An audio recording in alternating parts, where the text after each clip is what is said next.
안녕하세요. 정사고 정보가 가득한 바둑소리 김실장입니다. 늦었지만 새해 복 많이 받으시기 바랍니다. 2023년 들어가면서 교통사고 피해자분들한테 되게 안 좋은 소식이 하나가 있어요. 또 보험 약관이 변경이 됐죠. 그래서 1월 1일 사고부터 이제 이러한 약관이 적용이 돼서 기준이 되게 안 좋게 변경이 됐어요. 어떻게 안 좋게 변경이 됐느냐? 크게 보면 이제 두 가지가 변경이 됐는데, 첫 번째는 과실이 있는 경상 피해자 같은 경우에는 과실 비율만큼 병원비를 다시 뱉어내라, 이런 취지의 약관으로 변경이 됐어요. 기존에는 교통사고 피해자한테 아무리 과실이 있다 하더라도 치료비는 무조건 다 해주는 이제 그런 상황이었었는데, 이게 손해배상에서는 과실 책임주의 원칙이라는 게 좀 있어요. 그래서 이게 뭐냐면, 나한테도 과실이 있으면 내 과실 비율만큼은 내가 부담을 해야 된다라고 생각을 하시면 돼요. 예를 들어서 교통사고에서 7대 3의 가해자와 피해자가 있다고 한다면 23년 1월 1일 이전에는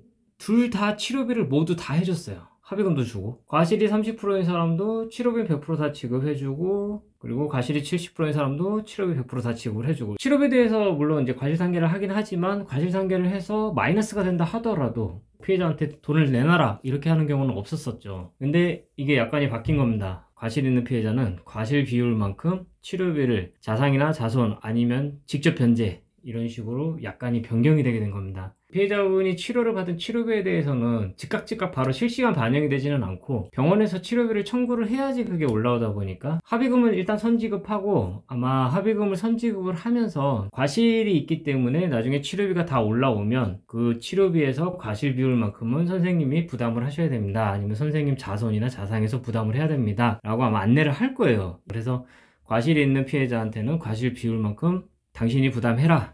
그래서 자손이나 자상이 필수적으로 가입이 돼 있어야 되겠죠. 내가 돈을 물어내는 일이 발생을 하지 않으려면. 근데 자손은 한도가 있으니까 자상으로 보험 가입을 하시는 게, 이거는 뭐 옛날부터 자상이 자손보다 유리하다 이 부분을 많이 얘기했었지만, 이제는 자상을 굳이 가입을 해야 될 이유가 생긴 거죠. 또 하나는 이제 4주까지만 치료가 가능하죠. 그리고 4주 이상 치료를 받으려면 진단서를 의무적으로 제출을 해야 되고, 그 진단서에 향후 치료에 대한 기간이 또 명시가 돼야 돼요. 이 약관이 변경이 된 게 굉장히 의미가 있는 게 뭐냐면, 이게 누구를 타겟을 해서 지금 이렇게 약관을 변경을 했을까요? 제가 알고 있기로도 굉장히 오래전부터 이 약관을 변경을 하기 위해서 굉장히 많은 노력을 했다라고 알고 있는데, 확실하진 않아요. 했는지 안 했는지 모르겠지만, 나이롱 환자, 그러니까 말 그대로 아프지도 않은데 합의금을 좀 많이 받기 위해서 쓸데없는 치료들을 계속 남발하는 피해자분들이 있어요. 저도 썩 좋지 않게 보고 있다 이렇게 말씀을 드렸던 그런 사람들인데, 사회적으로 굉장히 피해를 주는 그런 피해자분들이죠.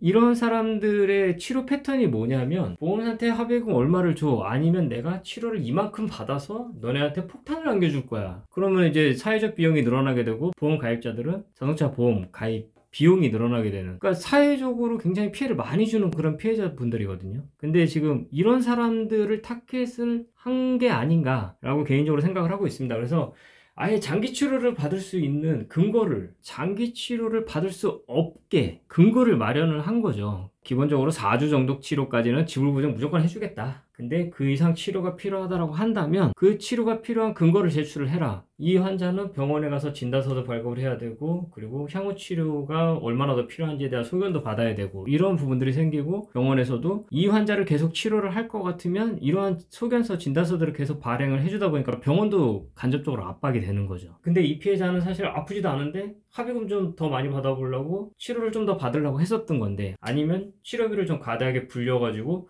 이걸로 보험사를 압박을 하려고 했었던 건데, 그런 것들이 싹 막히게 된 거죠. 그리고 또 한 가지는, 기존 같은 경우는 사실 향후 치료비라는 게 무한대였었어요. 물론 이제 어느 정도 금액의 제한은 있긴 하겠지만, 2달 치료 받을 금액, 뭐 3달 치료 받을 금액, 이런 식으로 사실 그냥 갖다 붙이기 나름이었었거든요. 근데 이제는 근거를 마련을 했잖아요. 어차피 4주 이상 치료 받기 힘들다. 그리고 그 이상 받으려면 진단서, 소견서 들어와야 된다. 향후 치료 얼마나 받아야 되는지 들어와야 된다. 그러니까 향후 치료비를 적게 줄 근거를 마련을 했다라는 생각이 좀 들어요. 기존에는 뭐 향후치료비 200, 300 이렇게 나갔다고 한다면 이제는 뭐 한 달 치료해봐야 치료비 얼마나 나가겠어요. 하루 치료비 5만원씩 들어간다고 해도 뭐 20일 치료 간다고 하면 100만원이잖아요. 이런 식으로 향후치료비를 줄일 수 있는 근거도 마련을 한 거다라는 생각이 좀 들어요. 그래서 12급부터 14급 경상환자 차대차 사고만이에요. 차대 인사고는 아니에요. 그래서 그분들 같은 경우는 쓸데없는 장기 치료를 받음으로 인해서 고액의 합의금을 요구하는 이런 좀 안 좋은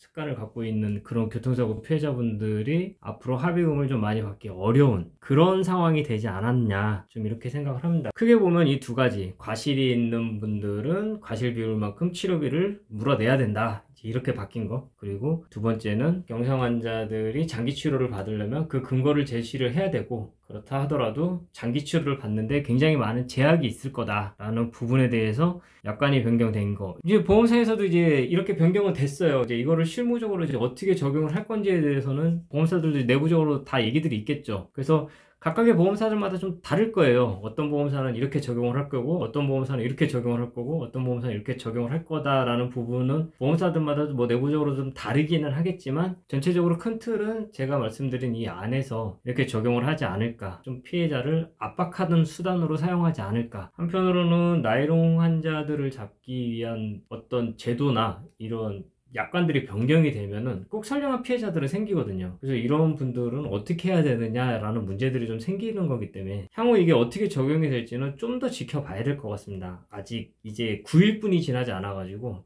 데이터들도 많이 없고, 보험사에서도 이거 가지고 어떻게 적용을 해야 될지 그런 부분들에 대해서 의견들이 좀 있는 것 같아요. 좀 더 지켜보고 다음에 또 이러한 얘기를 할 기회가 분명히 또 있을 거니까 그때 또 한번 자세하게 얘기 드리도록 하겠습니다. 오늘은 2023년 1월 1일부로 변경된 약관에 대해서 간략하게 좀 이야기를 드렸는데, 오늘 영상도 좀 도움이 되셨다면 구독, 좋아요, 알람 설정 부탁드리겠습니다. 오늘 영상 여기서 마치도록 하겠습니다. 감사합니다.